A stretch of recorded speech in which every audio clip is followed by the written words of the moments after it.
The case we're talking about today is probably the most famous murders to come out of Iowa. 8 people were killed in their sleep, and even after about a decade of investigating, the murderer was never found. Today we will be talking about the Villisca Axe Murders.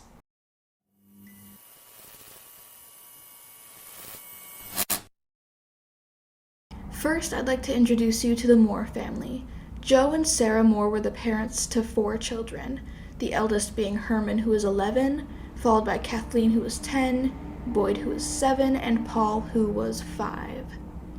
Joe and Sarah brought their children to church on the evening of June 9th, 1912 for a Children's Day service. Also attending that night were Lena and Ina Stillinger, who were 12 and 8 respectively.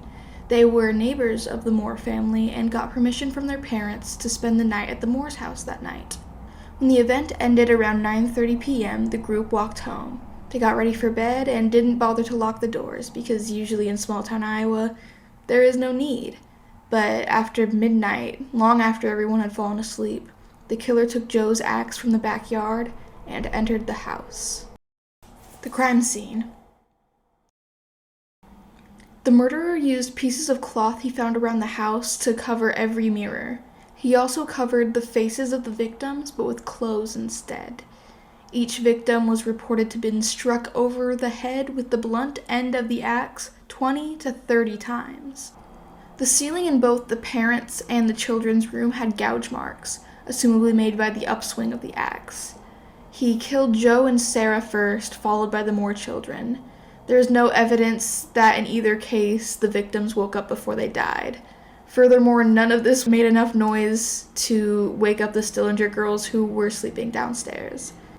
When assessing the crime scene, it was noticed that Lena's nightgown had been pushed up, but doctors concluded that there had been no sexual harm done to the girl. She also had a wound on her arm and a blood stain on her knee, which could have been from self-defense.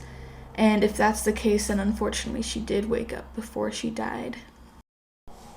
Frank Jones. The case has been left unsolved, but of course many people have been suspected to be the murderer. One of these people was Frank Jones, a businessman and state senator. The Moore family attended the Presbyterian Church, while Jones was a prominent member of the Methodist Church.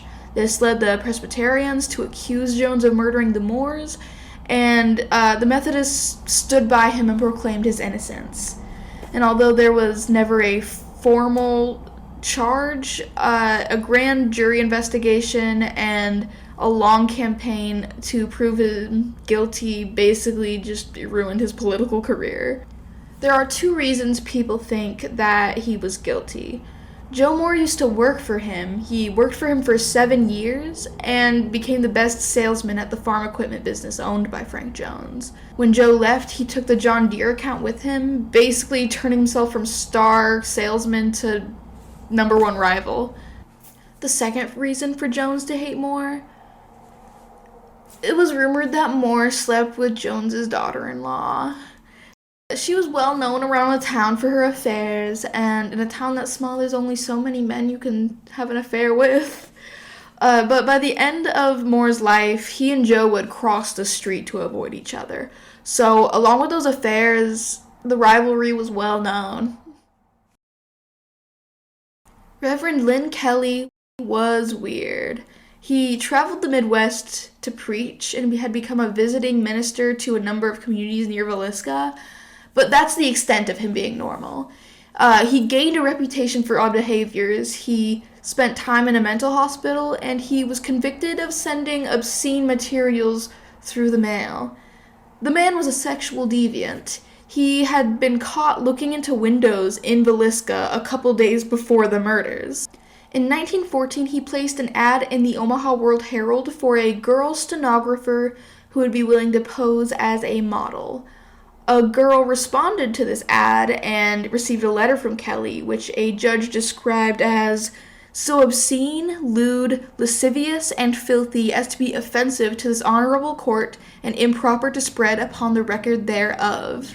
One of the less obscene instructions that the woman got from Kelly was that she would be required to type while nude. That was one of the less obscene instructions. Reverend Kelly visited the Presbyterian Church in Villisca and attended the children's service that the Moores also attended. The day after the murders at 5:19 a.m., Kelly took a train to leave Villisca, and it's said but not proven that he told other passengers that there were 8 dead souls in Villisca butchered in their beds while they slept. Investigators believe the killings happened after midnight. The bodies were found and reported at 7:30 a.m., and Kelly knew about them at 5:19 a.m. I mean, maybe God told him? And that's not the end of it. He came back to Villisca 2 weeks later, posing as a detective, and joined a group of investigators to tour the house. Obviously, after this, the police took notice of him, and Kelly eventually signed a confession to the crime. He claimed God whispered to him to suffer the children to come onto me. And then after that, he actually took the confession back, and the case went through some juries, and Reverend Kelly was acquitted. Because why not? That makes sense. There were a few others that people thought might have been the murderer, but to me, these two were the most notable and interesting, to say the least. I'm curious, who do you think the murderer was?